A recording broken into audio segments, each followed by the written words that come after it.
People aren't going to work, hospitals are overflowing, hundreds of people are dying. It would be reckless and irresponsible to open up now. I can't do it. Welcome to my YouTube channel Perth Brightside. In this video I will show you full speech by Mark McGowan decision to open Western Australia's border. But before that, please like this video and subscribe my YouTube channel. Our contact tracers continue to do their work, as do WA Police, to help track down contacts and get them tested and into quarantine. But can I ask everyone, if you have any symptoms or if you have been to an exposure site, please go and get tested. The only chance we have of managing this outbreak is if people get tested and we track down all potential cases of the Omicron variant. I can't stress this enough. Now, on to our announcements tonight.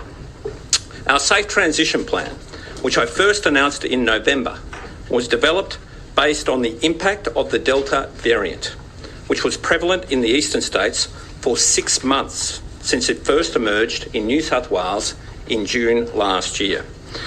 The plan was based on a 90% double dose vaccination rate to give us the best protection possible. And that is something we are very close to achieving here in Western Australia. An amazing achievement. Unfortunately, the world changed in December. Omicron arrived. Of most concern was how easily transmissible and infectious Omicron is.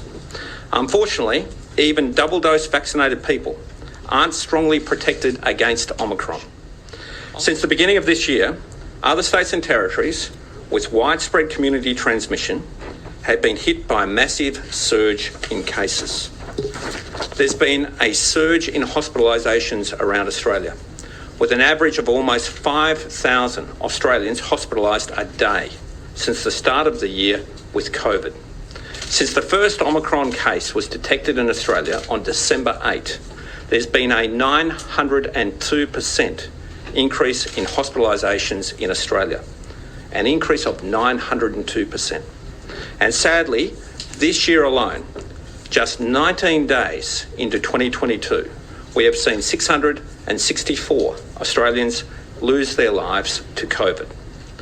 Delta was a real concern, but we knew being double dose vaccinated gave us the protection we needed. But Omicron is a whole new ballgame. It is a new state of emergency.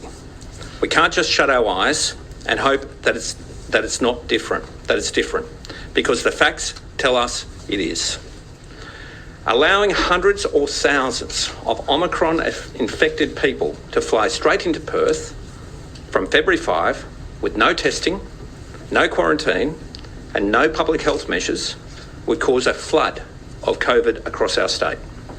It would cause a surge in cases, a surge in hospitalisations, and result in thousands of people not being able to work or go to school. And we know that bad health outcomes lead to economic pain. WA has always been safe, sensible, responsible, reasonable and cautious. This week, WA's updated plan will begin to be implemented on February 5. We will keep our hard border controls in place, but with more exemptions, especially for compassionate cases. So from 12:01 a.m. on Saturday, February 5, the hard border will stay with new settings that will have a focus on both safety and compassion.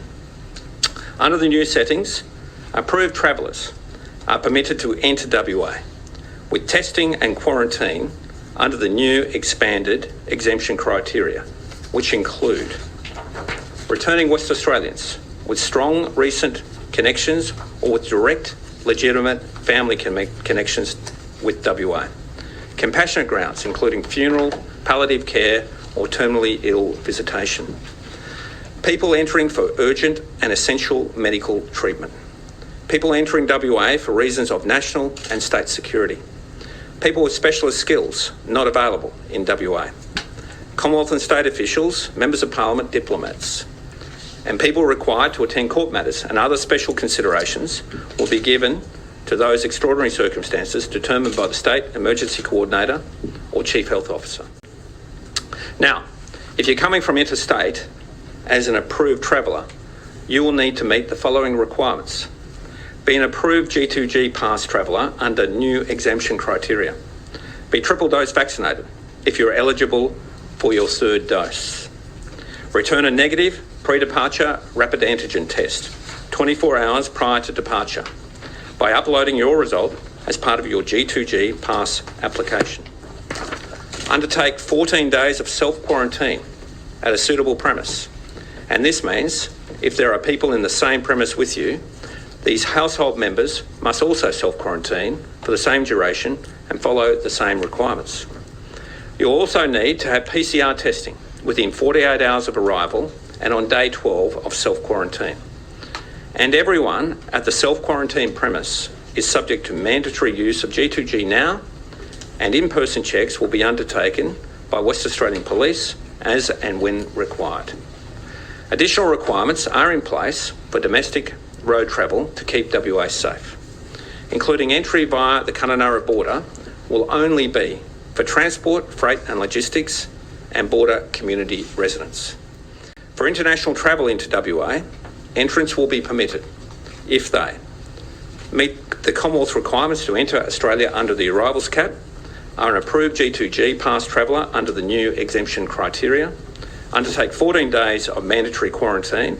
With the recent changes we announced, if eligible, entrants can undertake 7 days of hotel quarantine and 7 days of self-quarantine at suitable premises subject to negative test results, with appropriate PCR testing as required. This is the end of today's video.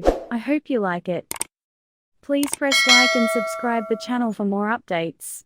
See you in the next video. Till then, goodbye and take care.